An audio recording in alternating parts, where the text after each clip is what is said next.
Oras natin 8:30 ng umaga. Punta kaming Glen Reef Forest Park. Kami dalawa lang niglay. Pasok si Harper. Another forest park. Mag-hike kami. Tingnan namin kung makakaya namin akyatin yung pinakataas. So never pa kaming nag-hike doon. Trail lang, walking trail. Kapag trail tayo, 3 kilometers. Siguro may sama natin sila, Papa. Pero may 3 beses na kami napunta doon. Pero hindi pa talaga namin siya hinike. So i-attempt namin yan.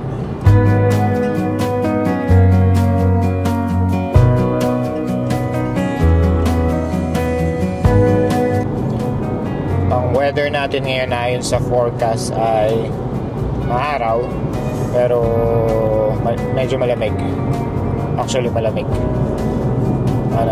1 degree Celsius.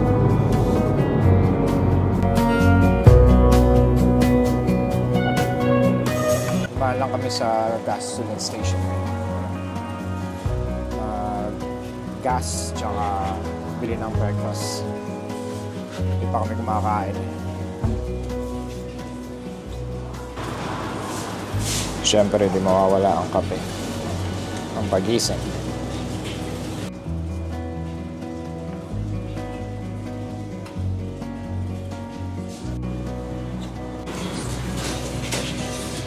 Subway na lang daw kami for breakfast.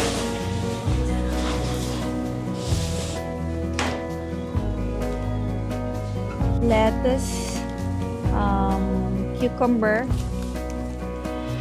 and bell pepper, jalapeno. That's it.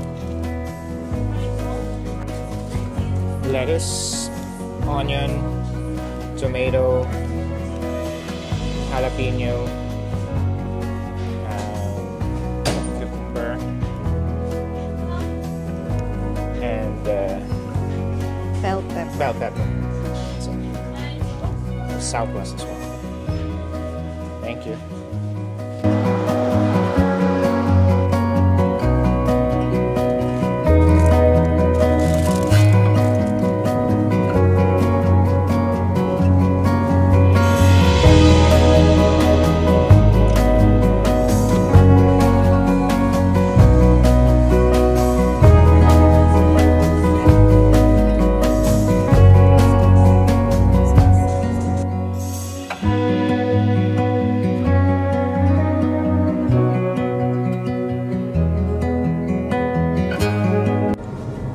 Time check natin ay 9:21. Meron pa tayong 30 minutes sa biyahe.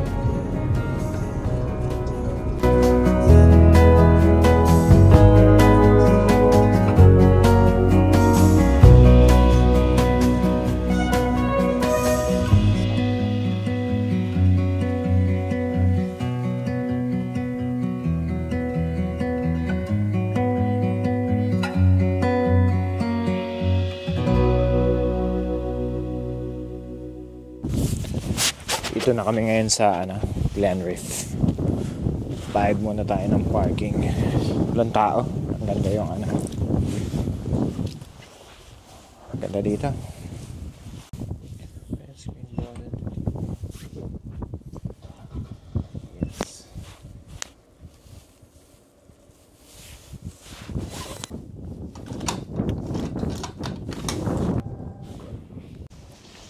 CR muna kami bago kami mag-trail. Mahaba-habang lakaran to eh. Ito yung kanilang parang Cafe. coffee shop. Ganda dito.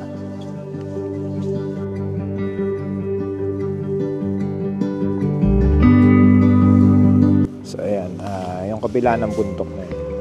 Dagat na yung kabila, Atlantic Ocean. Doon. Ang lamig ngayon.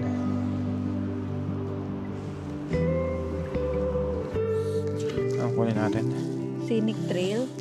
Scenic Trail 8K? Ba't iba dito? Ayan, yan. 8.9. Dito? Hindi pa. Dito yata. Rainbow Trail to eh. Tama ito. Dito tayo. So, ayan. Mag-scenic trail kami. 8.9 kilometers. Ang oras natin ay 10:45 a.m. 10:35. 10:35. Mga ilang oras kaya to? Sabi, mga 2 hours. 2 hours. Good luck sa amin.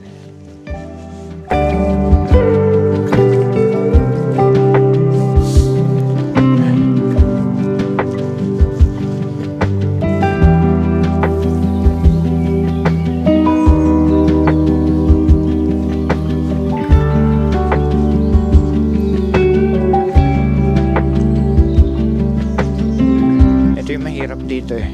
Pag nauna yung pababa, tapos yung pabalik, Pataas. pataas. Oo, pataas talaga yung pabalik nito. Yun ang nakakapagod.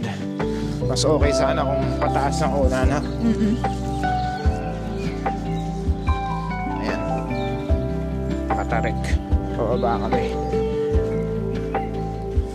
Dami nagtumbahang puno dito. Nakaraang bagyo. Yung weather forecast kanina, actually hanggang ngayon ay may araw. Ewan namin kung bakit ang dilim ngayon. Ngayon magpakita dito.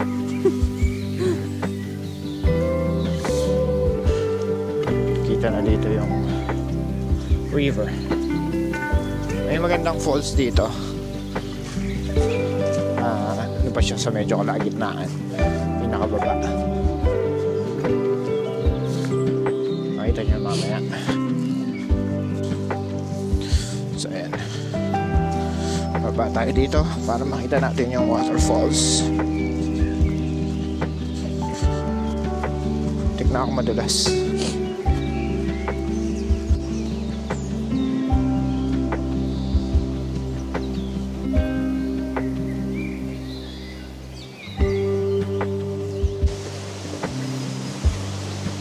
Ayan ang sweetheart. Malapit na tayo.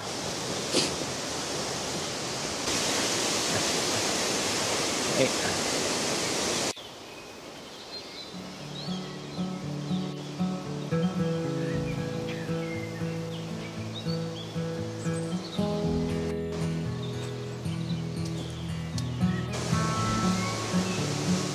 Ayan, malapit na tayo.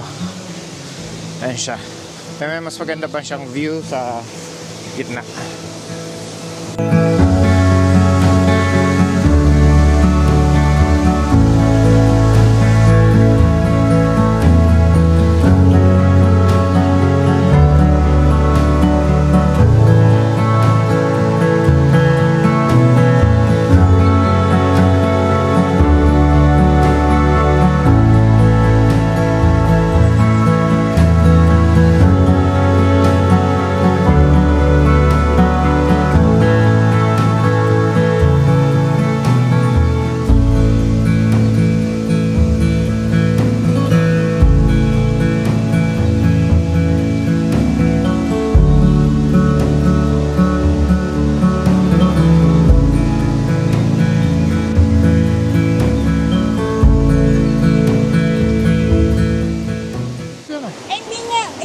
Dapat ikaw. Ikaw na. Hawak ko tong camera, oh. Eh, mas mahaba yung ano mo eh. Wala, marami naman na tayong picture dito. Naka-camera ka ba? 1, 2, 3, smile. So, yan. Ang ganda dito. Parang sarap tumambay, ano?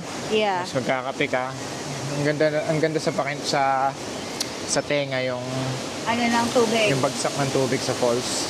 Saka ano, pag mainit, refreshing yung di ba yung parang mist? Galing, ganda. So, ayan. Alis na kami doon. Puntahan natin yung next spot. Ganda dito. Very relaxing.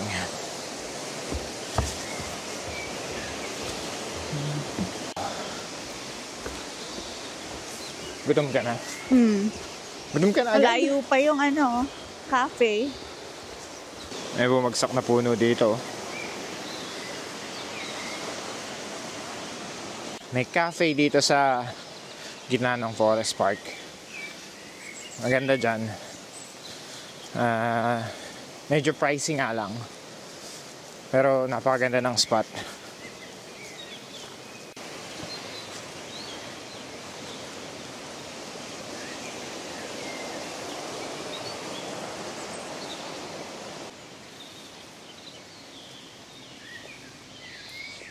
Ito na yung umpisa ng paakyat.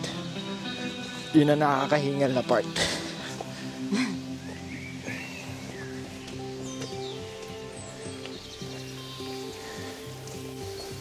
Maraming saradong daan. So, marami kasing nagbagsakan na puno.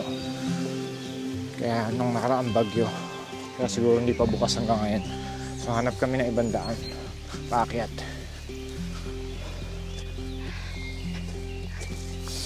Na nag-iisip kami ng topic na mapag-usapan, pagkwentuhan. Kaya lang, ang hirap magkwentuhan pagka paakyat. Hihingal-hingal ka.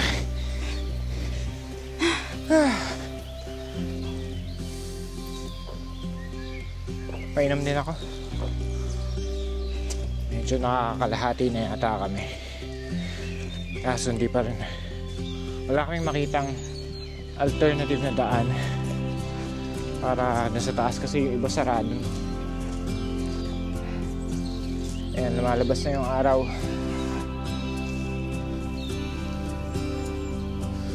Ayun, nagpakita rin. Init. Medyo pinapawisan na.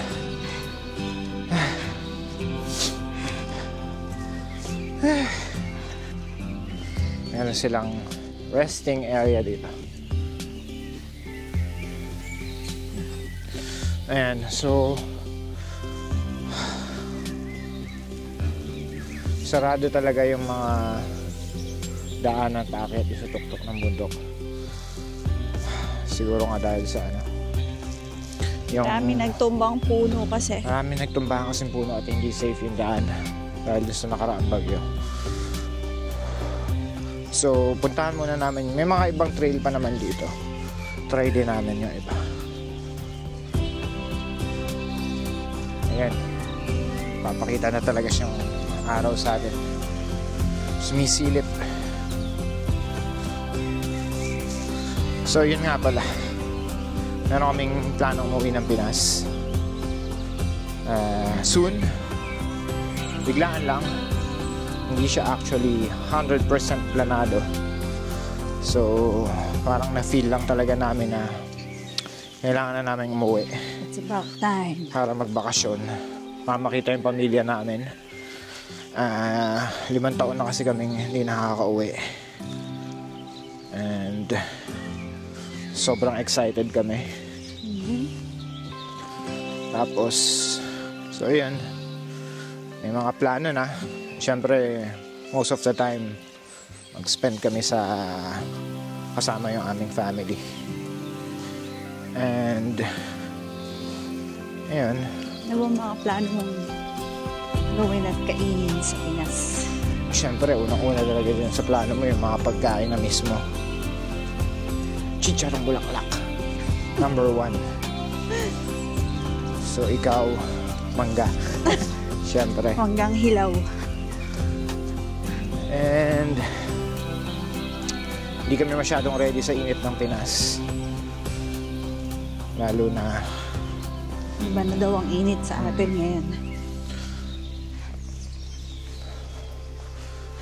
medyo nasanay na rin kasi yung aming katawan dito sa klima dito. So mag-a-adjust ulit kami. Medyo worried kami kay Harper. Kasi ayaw niya talaga ng init. At saka yung nagkakasakit kasi minsan. Pagka nabibigla sa panahon. So sana hindi naman. Kailangan ng magkasakit. bombahin sa vitamins. Berocca is the key.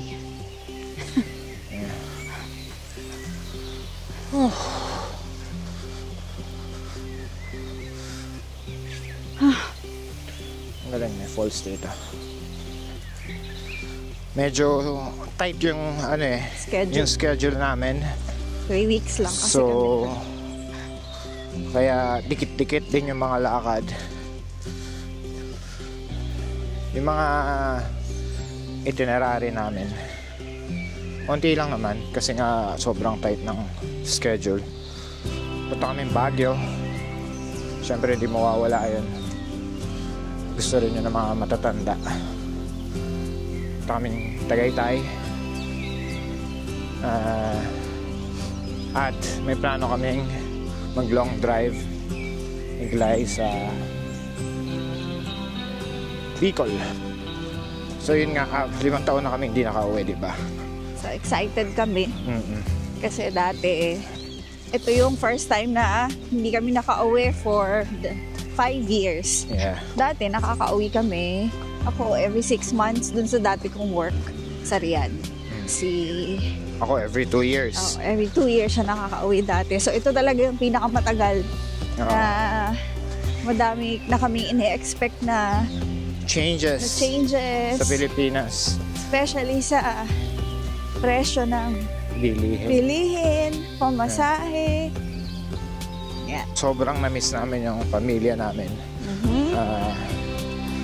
Makukumpleto ulit kami. Actually, hindi nga makukumpleto kasi Hindi na masyadong kompleto. yung mga kapatid namin, mga pininsan, nag-aalis ibang na rin ng bansa. Pinas.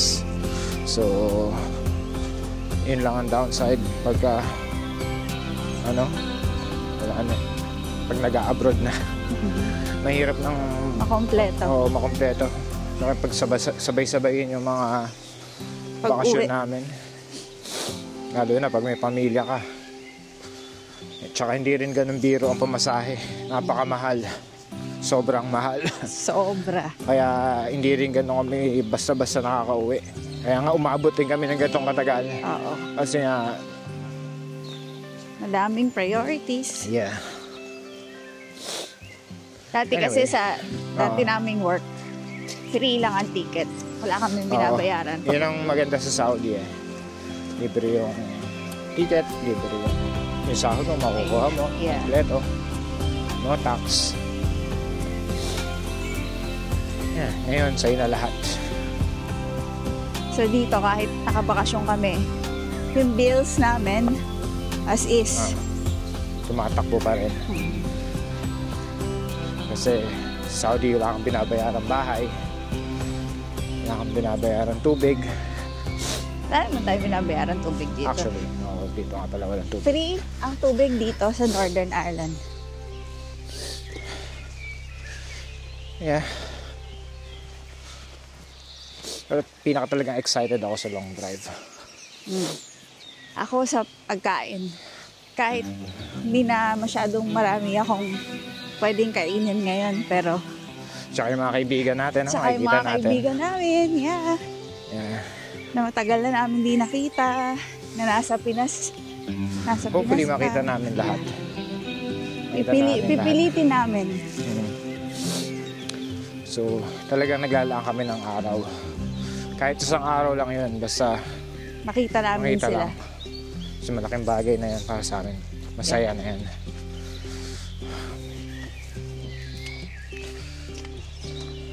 Mag-inom.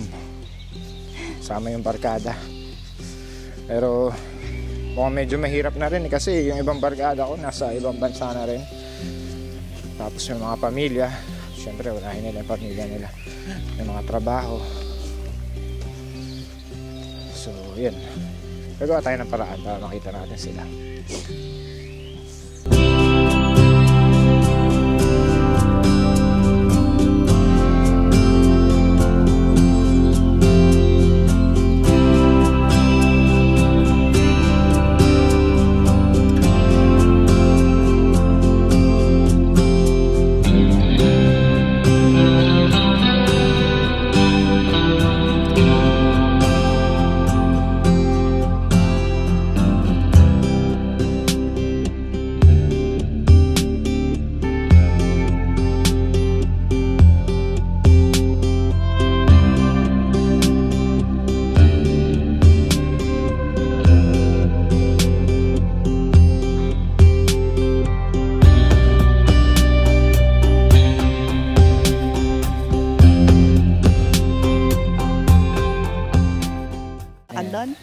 Doon dapat kami pupunta. Kaso may mga nakablock na puno. Bawal puntahan. So anyway, at least nakaakyat kami sa taas. Try na lang ulit namin next time. Yan. So baba na kami. May nahabol din kasi kaming oras. Si Harper mag-uuwian na. So kailangan pa namin siyang Siningit lang namin. Kailangan While she's in school. Kailangan namin siyang sunduin sa family friend. Doon muna kasi siya dediretso pa uwi. Maaga kasi uwian niya ngayon. Yun lang, na-enjoy naman namin. Good exercise.